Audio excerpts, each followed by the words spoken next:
Hello my YouTube family. तो आज मैं फिर से लेके आई हूँ आपके लिए एक बहुत इंटरेस्टिंग और एक एजुकेशनल स्टोरी जिससे आपको कि बहुत कुछ सीखने को मिलेगा।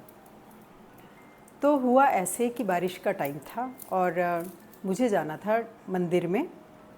और फॉर्चुनेटली क्या था कि मंदिर में ना भीड़ नहीं थी और पंडित जी भी फ्री थे। अक्सर क्या होता है, मंदिर में भीड़ होती है तो पंडित जी से ना आराम से बात नहीं हो पाती।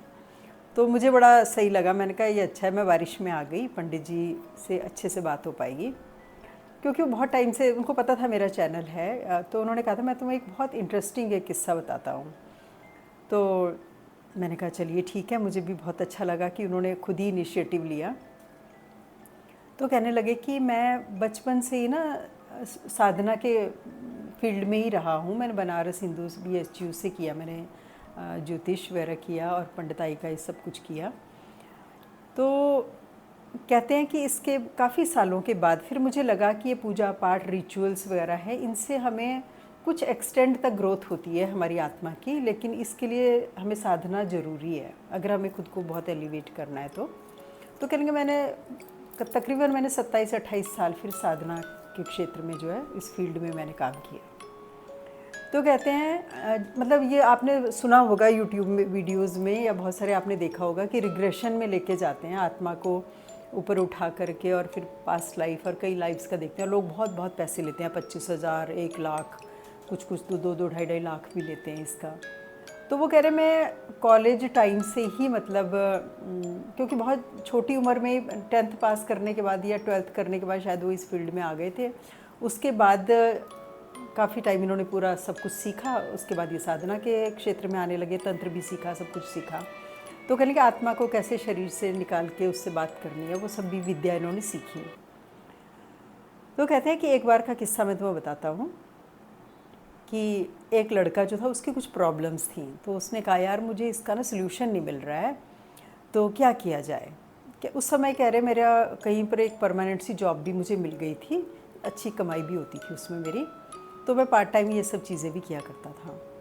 तो उसने मुझे कहा, उस लड़के ने, कि और फॉर्चुनेटली वो लड़का जो है ना या देहरादून का ही है। तो कहते उसको मैंने बोला ठीक है चल यार, तेरी आत्मा को एलिवेट करके बाहर निकाल के तेरे को लिटाता हूँ मैं, और मंत्रों का आह्वान करने के बाद और तेरे को मैं रिग्रेशन में लेके जाता हूँ, तेरी आत्मा से ही बात कर लेते हैं, क्योंकि आत्मा ईश्वर का स्वरूप है, उसे तो सब कुछ पता है, तो उससे बात करते हैं। और अच्छी बात इन्होंने एक ये भी बताई कि रिग्रेशन में जो लोग लेके जाते हैं, अक्सर क्या होता है कि उन्होंने ये सीख लिया होता है कि आत्मा को कैसे निकालना है, लेकिन उससे पहले जो होता है ना, एटमॉस्फेयर को बाहर के खिलाना बहुत ज़रूरी होता है। क्योंकि पता चला बहुत सारी आत्माएं और आ गई आपके अंदर, पहले तो हो सकता है आप एक से जूझ रहे हो, फिर और भी आ गई बहुत सारी आपकी बॉडी में। तो एक ऐसा साधक चाहिए इसके लिए कि जो अच्छी तरह से जानता हो कि मैंने इस एरिया को क्लीन करना है पहले, इसको रिग्रेशन में ले जाने से पहले। तो कहते हैं कि लड़कपन सा भी था थोड़ा उस टाइम, और चीज़ों की बहुत ज़्यादा नॉलेज नहीं थी, क्योंकि सीखते सीखते ही बहुत कुछ रिसर्च में आती हैं चीज़ें कि अच्छा ऐसा करने से ऐसा होता है, अच्छा ये भी होता है, ये भी होता है। तो कह रहे एक नई चीज़ मुझे पता चली, तो मुझे भी बहुत क्यूरियोसिटी हुई। मैंने कहा क्या चीज़। तो कहने लगे कि मैंने ना उसको पार्क में ही लिटा दिया। पार्क में एक बेंच सा पड़ा था कॉर्नर पे, इस तरफ शाम के तकरीबन 5 बजे का टाइम था। तो मैंने उसको साइड में बेंच में ही लिटा दिया और चारों तरफ से मैंने अभिमंत्रित जल वगैरह डाल के उस जगह को खिलाया और उसको फिर ऐसे 2 उंगलियों पे करके फोकस कराते हैं वो सब मैंने उसको करना शुरू किया, और वो जल्दी ही वो आ गई उसकी आत्मा बाहर। अब कहने लगे क्या हुआ, उससे पहले इनको प्रेतों से बात करना और इन सब चीज़ों की भी विद्या इनको आती थी। मतलब ये अब काफ़ी अच्छी स्टेज में हैं, आज ये 90s में हैं, तो आज इनको बहुत अच्छी नॉलेज है किसी भी चीज़ की, और अकेले ही रहते हैं और कहते हैं मैं छुप के रहता हूँ ताकि दुनिया मुझे जाने ना, और मेरा नाम भी मत बताना, और कौन से मंदिर में मैं रहता हूँ ये भी मत बताना। तो मैंने कहा चलो ठीक है कोई बात नहीं। और काफ़ी बूढ़े हैं, बिल्कुल सफ़ेद बाल हैं, सफ़ेद ही कपड़े पहनते हैं, टॉल से हैं और बड़े पतले दुबले से, और उनको देख के ही बड़ी दिव्यता फील होती है उनको देख करके। तो कहने लगे मैंने उसको लिटाया, जैसे ही मैंने लिटाया कह रहे 3-4 प्रेत आ गए और भी ज़्यादा, और वो मतलब हेल्प मांग रहे थे एक तरह से इनसे। तो 4-5 थे वो, उनमें से 5 तो अलग थे और एक अलग से था, उनमें से एक मुस्लिम था। तो मैंने उस मुस्लिम से मैंने बोला कि भाई इस लड़की की ऐसी ऐसी कुछ प्रॉब्लम है, एक काम करोगे? तो उस प्रेत ने कहा कि नहीं, हमको इजाज़त नहीं है। तो मैंने कहा क्यों, क्या इजाज़त क्यों नहीं है? तब उस प्रेत ने एक किस्सा सुनाया।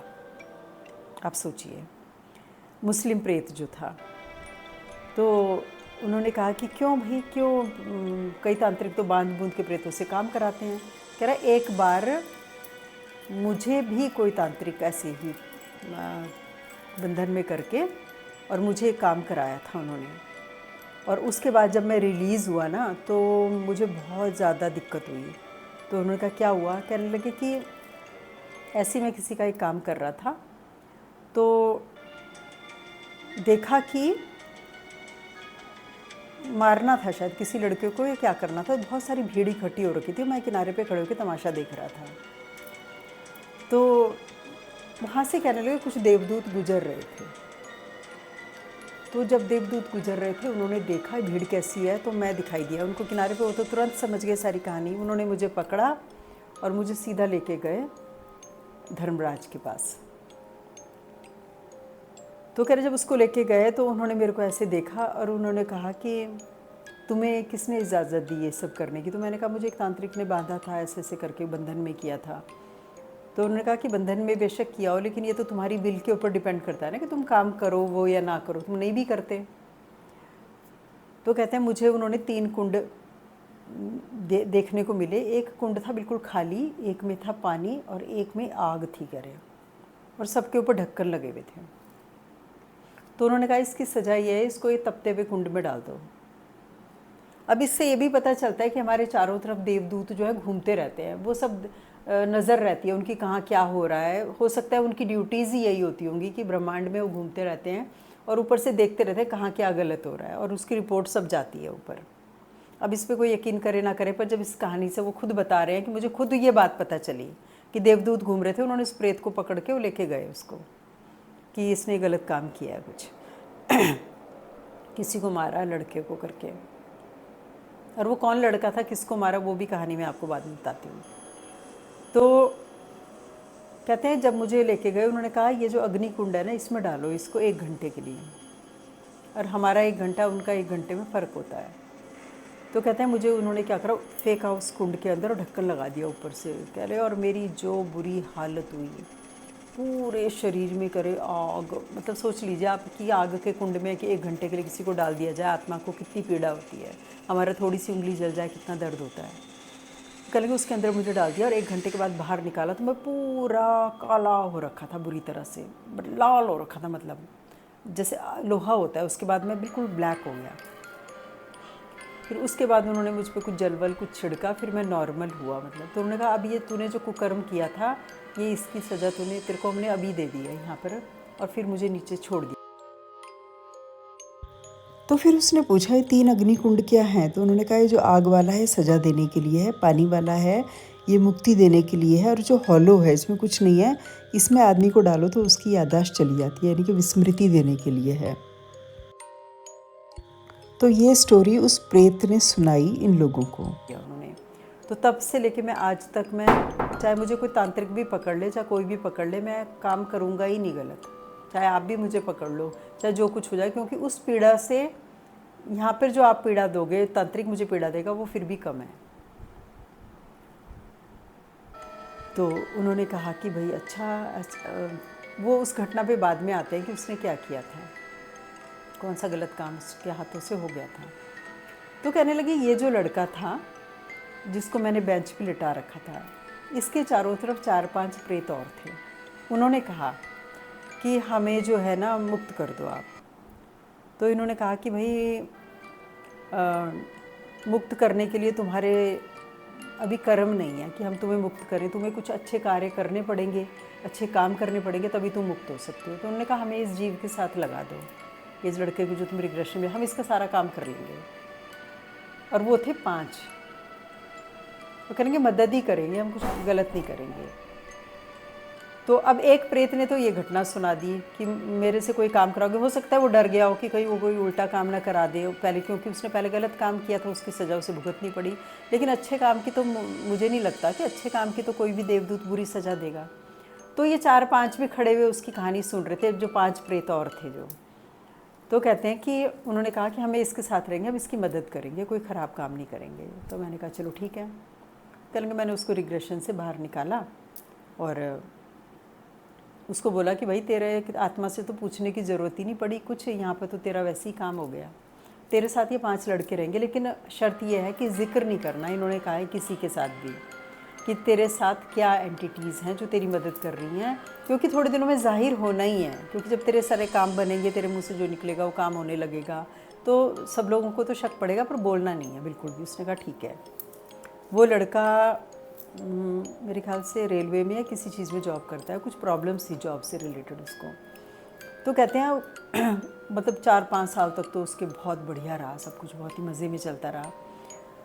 धीरे धीरे उसके दोस्त कहने लगे भाई यार तू कोई भी काम करता है, तू हर चीज़ में निकल जाता है, हर चीज़ में बॉस भी तेरे से खुश रहता है, हर चीज़ तेरी काम हो जाता है, ऐसा कैसे? कभी कोई प्रॉब्लम आती है तो उसको दे दिया जाता था सारा काम, उस लड़के को, और वो काम हो जाता था। तो सब लोग कहते थे यार क्या चक्कर है इसमें, ऐसी क्या बात है, तेरे को कोई भी काम देते हैं और सारा काम हो जाता है। और एक दिन उसके मुंह से बहुत टाइम के बाद ना दोस्तों ने बहुत फोर्स किया कि यार कुछ तो बात है, हमें भी बता दे। तो उसने ऐसे ही बोल दिया कि यार मेरे साथ ना कुछ मतलब एंटिटीज़ हैं मेरे साथ, कुछ लोग हैं जो मेरी मदद करते हैं डिस्गाइज्ड वे में।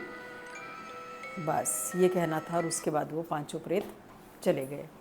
जैसे ही उसने ये बोला कि यार मेरे साथ हैं कुछ चीज़ें,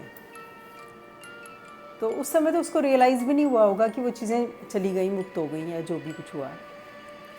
तो उसके बाद फिर उसको जैसी उसकी स्थिति पहले थी वैसी ही होने लग गई। तो कह रहे फिर वो मेरे पास आया, तो मैंने कहा भाई तुझे बताना ही नहीं चाहिए था। कह रहे पता नहीं मेरे मुंह से कैसे निकल गया, मतलब उन्होंने बहुत ज़ोर दिया और मेरे को भी थोड़ा बताने का हो गया मन कि यार मेरे साथ हैं कुछ चीज़ें, और वो बस चले गए उसके बाद वो 4-5। तो अब उस प्रेत पर आते हैं जो मुस्लिम प्रेत था। तो कह रहे उसने बताया कि उससे क्या गलती हुई थी। तो वो जो प्रेत था जो बता रही हूँ मैं मुस्लिम, तो उसने कहा कि देहरादून के पास ही की घटना है वो। यहाँ पर कोई चौक है, कोई नाम बताया उन्होंने, उस चौक का मैं नाम भूल गई उसका। वो लड़का एक फेरी वाले का लड़का था, एक लड़का जो है ना फेरी वाले का लड़का था, जगह जगह जाके मुरमुरे और ये सब चीज़ें बेचते हैं ना, घर घर जाके सामान जो वेंडर्स होते हैं। तो उसका लड़का था और वो बीकॉम कर रहा था यहाँ किसी कॉलेज में, और हो सकता है उसके फादर कहीं और जगह करते होंगे फेरी का काम, पर वो लड़का यहाँ पढ़ रहा था देहरादून में पढ़ाई के लिए। और उसके फादर आते थे महीने में एक बार उसको पैसे देने के लिए, किराए के एक छोटे से कमरे में रहता था, वो अपना खाना पीना खुद करता था वो लड़का, और पढ़ाई करता था। तो एक दिन क्या हुआ कि वो बहुत सुबह सुबह ट्यूशन के लिए निकल रहा था, कोचिंग के लिए कहाँ निकल रहा था वो लड़का, और इस प्रेत को किसी ने भेज रखा था कि इस लड़के को मारना है। तो उसने उस लड़के की जो बाइक थी या उसका कोई जो भी रहे स्कूटी थी, कुछ उस पर कुछ ऐसी चीज़, कुछ ब्रेक पे कुछ कर दिया या कुछ कर दिया, जो भी उसको हुक्म रहा होगा उस प्रेत को करने का, उसने वो किया और उसकी गाड़ी पलट गई कहीं, वो लड़का गड्ढे में गिरा और उसका ब्रेन हेमरेज हो गया, वो लड़का मर गया। तो वहाँ बहुत सारी भीड़ इकट्ठी हो रखी थी और ये प्रेत साइड में खड़ा देख रहा था कि हो गया काम। तब उसी समय देवदूत घूमते हुए जा रहे थे, तब उन्होंने उसको पकड़ा उस प्रेत को कि तूने ये क्या किया। तो इस तरह की ये घटना थी। तो मतलब ये सब चीज़ें सुनने के बाद ना मैंने कहा ये ऐसा भी होता है क्या, मतलब उनकी बातें सुन के मैं एकदम से ऐसे मतलब सुनती जा रही थी, सुनती आ रही थी, और उन्होंने कितने सारे किस्से मुझे और भी बहुत सारी किस्से बताए। और उन्होंने एक चीज़ और बताई, इन कहानियों का मैं एनालिसिस बाद में करूँगी, पहले वो दूसरी स्टोरी पे आ जाती हूँ मैं। और एक उन्होंने क्या बात बताई कि मैं कहीं पर, जहाँ पर वो परमानेंट किसी जगह पर नौकरी करते हैं वो पंडित जी, किसी बड़े जैसे टाटा बिरलास के भी मंदिर हैं बहुत सारे, तो इसी तरह के किसी उसमें काम करते थे वो पंडित जी। तो उसी ऑर्गेनाइजेशन में कोई एम्प्लॉई था जो बहुत वियर्ड बिहेव कर रहा था। उसे दौरे से पड़ते हैं ना मिर्गी के, ऐसे दौरे पड़ रहे थे उसको। तो कहते हैं मेरे पास लेके आए। सबको पता था कि ये इसको जानता है, ये सब तंत्र भी जानता है, साधक भी है और इसको नॉलेज भी है। तो कह रहे मेरे पास लेके आए। तो कहने लगे उससे पहले मेरे ना बड़े सारे प्रेतों के साथ, जैसे किसी का कुछ काम किया, किसी के कुछ किया, तो कई प्रेत मेरे ना दोस्त बन गए थे, मेरे साथ चलते थे, मेरी हेल्प भी करते हैं, आज भी करते हैं। कह रहे पूरा गाइड करते हैं, मुझे बता देते हैं कि ऐसा है, ऐसा है, ये ऐसा सोच रहा है, ये ऐसे कर रहा है। तो कहने लगे उसने, मेरे जो दोस्त था ना प्रेत, उसने मुझे बता दिया, जैसे ये मुस्लिम प्रेत है, कह रहे ये भी आज मेरे को हेल्प करता है। थोड़े टाइम ही हुए, कह रहे उसको भी मुक्त हुए हुए, कहने लगे मेरे का 7-8 महीने हुए होंगे। तो वो भी मेरी मदद करता था, वो जो मुस्लिम प्रेत था। तो कहने लगे कि मेरे को उसने बता दिया कि इस लड़के की रिश्ते की कहीं बात चल रही है। उस प्रेत ने ही मुझे बताया, किसी गांव में, और जहाँ पर बात चल रही है ना, तो उन्होंने इसके साथ एक प्रेत लगा रखा है। तो तू ऐसा कर, इसको रिग्रेशन में लेके जा, इसको लिटा, इसको वो मंत्र करके जल पिला और फिर इसको लेके जा रिग्रेशन में, बताएगा खुद, इसकी आत्मा खुद बताएगी और प्रेत आएगा बाहर, वो खुद बताएगा। तो मैंने कहा कि ठीक है। मैंने उस लोगों को कहा इसको पकड़ो, लिटाओ ज़रा, और उन्होंने जल को मंत्रा, कह रहे 11 बार मैं मंत्र का जाप करता हूँ, पानी में चाकू से काट के उसको पिला दिया। तो फिर मैंने उसको हिप्नोटाइज़ किया, तो वो लेट गया, आ गई उसकी आत्मा बाहर। जैसी आत्मा बाहर आने को हुई, प्रेत पहले आ गया बाहर, क्योंकि प्रेत पहले शरीर छोड़ देते हैं। और कह रहे हम जो जल पिलाते हैं ना, उसके बाद वो रह नहीं सकती बॉडी में। तो मैंने कहा अच्छा चलो ठीक है। फिर क्या हुआ, कह रहे फिर वो जैसे ही आया तो उसने कहा मुझे माफ़ कर दो, मुझे गलती हो गई, मेरे को, मुझे ऐसा हुक्म करा गया है, वो तांत्रिक मुझे बहुत मारेगा अगर मैं काम नहीं करूँगा तो। उन्होंने कहा भाई क्या काम दे रखा है तुझे? तो कहने लगे मुझे ये काम दे रखा है कि 3 दिन के अंदर अंदर ही हमारे गाँव आए। जिस लड़की से उसके रिश्ते की बात चल रही थी, उसके पेरेंट्स ने भेज रखा था प्रेत उसके हाथ। 3 दिन के अंदर अंदर ये आए और हाँ बोल के जाए, नहीं तो इसको कुएं में या कहीं किसी जगह गिरा के इसको मारना, एक्सीडेंट करना इसका। वो कहते हैं कि मुझे बचा लो, मेरे को, मैं तो इधर भी मरूंगा उधर भी मरूंगा, मेरे को तांत्रिक भी मारेगा। तो उन्होंने कहा तू फिक्र मत कर, मैं तेरे को, तू मेरे साथ रहेगा, मैं तेरी मदद करूँगा, और जैसे जो मैं साधना भी कराऊँगा तेरे से, तेरे को मैं मुक्त करूँगा, तुझे मेरे साथ कुछ दिन सेवा में लगाऊंगा, मैं तुझे लोगों के काम करने में, अच्छे कामों में, फिर उसके बदले में मैं तुझे मुक्त करूंगा। तो कहने लगे वो रेडी हो गया।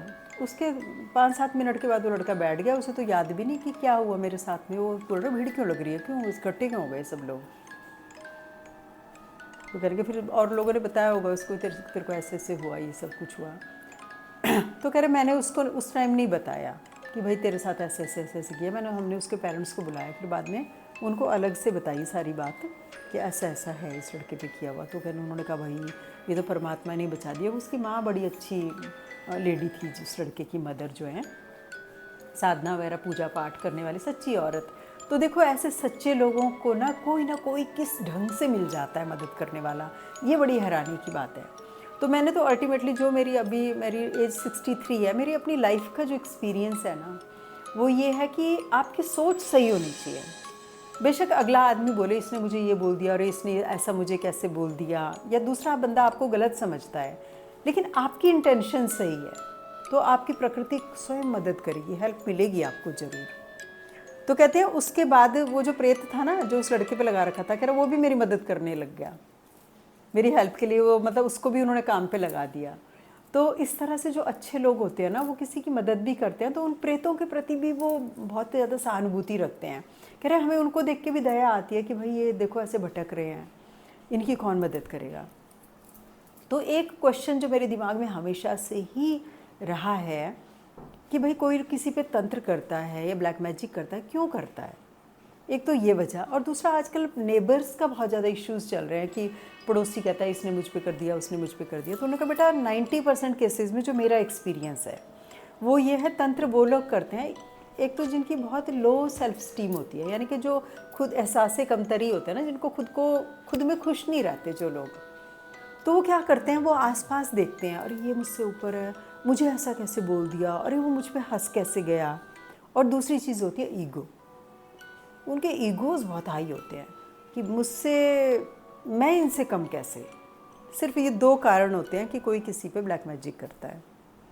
और ये बात उनकी ना मुझे काफ़ी हद तक ठीक भी लगी, क्योंकि खुद में कंप्लीट नहीं है, खुद में खुश नहीं है, और दुनिया को देख करके फिर तुम्हें जेलसी हो रही है, खुद को एलिवेट नहीं करे। अगर परमात्मा ने तुम्हें रंग रूप शक्ल सूरत नहीं दिया है तो भाई व्यवहार तो तुम्हारे अपने हाथ में है ना, तुम्हारे अपने हाथ में है, तुम्हारे कर्म, तुम्हारा बिहेवियर। अपने व्यवहार से जीतो, दूसरों को अच्छे कामों से जीतो। शक्ल सूरत तो परमात्मा की दी हुई है, चलो वो तो किसी बुरे कर्म के कारण हो सकता है नहीं मिली अच्छी शक्ल सूरत, तो आगे के लिए अच्छे कर्म करो भाई, तुम अपना व्यवहार अच्छा रखो, लोगों की मदद करो, सोच सही रखो।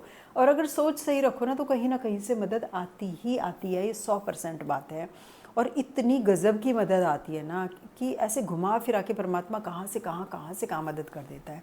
इस लड़के का एग्जाम्पल ही देख लो, कहाँ किसने इस पे तंत्र किया था और उसके पेरेंट्स को पता भी नहीं, उसको रेमेडी मिल गई। ऐसे बहुत सारे किस्से हैं, बहुत सारे लोगों के मेरे पास मेल्स भी आते हैं, मेरे पास फ़ोन भी आते हैं कि हमें किस ढंग से मदद मिली।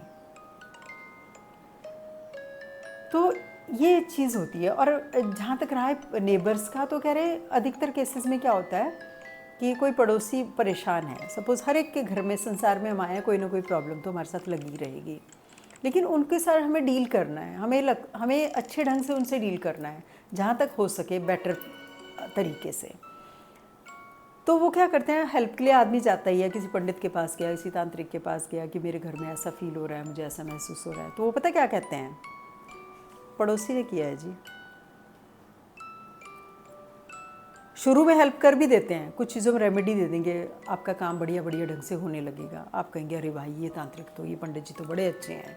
तो पंडित भी तंत्र करते हैं, तांत्रिक ही होते हैं वो लोग भी 90% तो, या कोई मुल्ला मौलवी कोई भी ले लो आप, स्पिरिचुअल प्लेसेस पे जाओ, वो साधना की रहती है, सब लोगों ने कुछ तो सीखा ही रहता है थोड़ा बहुत।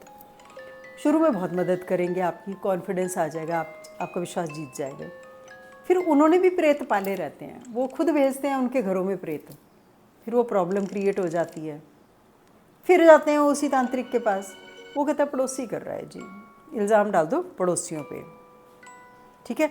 अब वो टेंशन या डाल दो, देवरानी कर रही है, तुम्हारी जेठानी कर रही है, तुम्हारा वो कर रहा है, और क्रिएट वो खुद करते हैं प्रॉब्लम।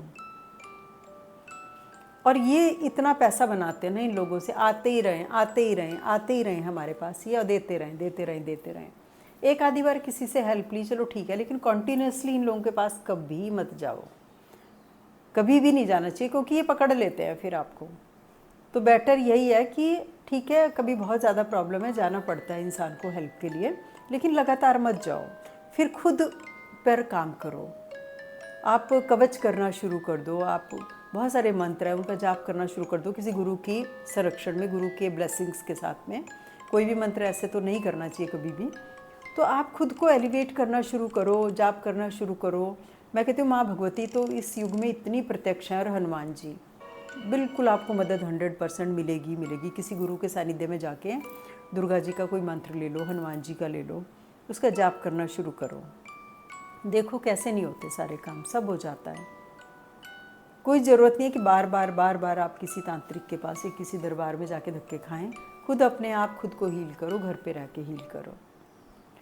तो उम्मीद करती हूँ कि आज की ये एक इन्फॉर्मेशन, एक कहानी आपको समझ आई होगी, और ये भी समझ में आया होगा प्रकृति कैसे काम करती है, देवदूत जो हैं कैसे घूमते रहते हैं और कैसे सब चीज़ देख रहे हैं। ऐसा नहीं है कि हमें कोई नहीं देख रहा है, हमें 24 घंटे देवदूत या प्रकृति ने भेजे हैं, जो बनाए हैं, नियम बनाए। जैसे इस दुनिया में पुलिस है, कोर्ट कचहरी है, सब कुछ है, ऐसे ही वहाँ पर भी सारी व्यवस्था है, जो हर एक जीव को, हर आत्मा के ऊपर उनकी पूरी नज़र है, सब रिकॉर्डिंग चल रही है, सब कुछ देख रहे हैं वो कहाँ क्या हो रहा है। और ये युग तो 2025-26 का युग तो राहु काल है कहते हैं, इसमें तो जो गलत करने वाले हैं उनको सज़ा देने का वक्त ये है। इसमें सज़ा ज़रूर मिलेगी जो गलत काम कर रहे हैं, जो अच्छे लोग हैं उनको रेमेडीज़ भी इस युग में ज़रूर आएंगी। तो ये बहुत अच्छा युग है एलिवेट करने का, खुद को स्पिरिचुअल पाथ पे ले जाने का। तो आई होप आपको आज की ये वीडियो अच्छी लगी होगी, कुछ अच्छा सीखने को मिला होगा आप लोगों को। मुझे कमेंट सेक्शन में ज़रूर बताइएगा, क्योंकि आपका एक कमेंट मुझे बहुत एनकरेज करता है एक और वीडियो लाने के लिए। और एक बात मैं और कहना चाहती हूँ कि मैंने अभी अमेज़ॉन से एक बुक पढ़ी थी, द कॉइन। वो एक लड़के की लिखी हुई है द कॉइन ये बुक। उसका नाम कार्तिकेय है और उस लड़के को कुछ एक्सपीरियंस हुआ। लड़का IITian है और IIM अहमदाबाद से MBA भी है। तो इंटेलेक्चुअल बंदा है, ये भी नहीं है कि कोई रैंडम कोई भी झूठ फरेब करने वाला। तो उसको एक आफ्टर लाइफ एक्सपीरियंस हुआ, उसने बुक लिखी।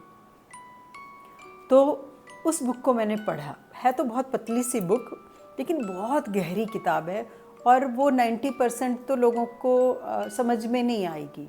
जो स्पिरिचुअल लाइन पे होगा ना वो ही उसको समझेगा, और जिसने काफ़ी टाइम साधना की होगी वही उस बुक को समझ पाएगा। और आई एम 100% श्योर कि आम आदमी की समझ से बाहर है वो बुक। तो मैं चाहती हूँ ना, उस बुक को पढ़ने के बाद मुझे लगा कि डेथ के बाद कहते हैं ना कि लेके जाते हैं सोल को, आपकी सोल को लेके जाते हैं। तो हर इंडिविजुअल के साथ अलग अलग एक्सपीरियंस होता है। वो क्यों होता है? क्योंकि उसकी बुद्धि, उसके मन, उसके बुद्धि के विकास के हिसाब से उसको चीज़ें दिखती हैं। यानी कि जैसा मन होता है ना, उसी तरह का एनवायरनमेंट क्रिएट करती है प्रकृति उसको ले जाने के लिए। तो ये बुक उसके ऊपर बेस्ड है। अगर आपका मुझे 1-2 कमेंट्स भी आ जाएंगे ना कि हाँ आप इस बुक को रिव्यू करिए, तो मैं उस बुक का हिंदी में ट्रांसलेशन करके और उसके क्रक्स निकाल के मैं वो आपको 2 वीडियोज़ में या 3 वीडियोज़ में, या पॉसिबल होगा तो एक ही वीडियोज़ में सुनाने की कोशिश करूँगी, अगर मुझे कमेंट्स आते हैं तो अगर आपको द कॉइन का हिंदी वर्जन सुनना है और उसके क्रक्स को समझना है, उसकी गहराई को समझना है आसान भाषा में, तो मैं उसके लिए वीडियो लेके आऊँगी। तो मुझे कमेंट करके ज़रूर बताइएगा क्या आप वो सुनना पसंद करेंगे। तो वीडियो को आखिर तक देखने के लिए बहुत बहुत धन्यवाद। आपके कमेंट्स का रहता है मुझे हमेशा ही इंतज़ार। Thank you so much for watching.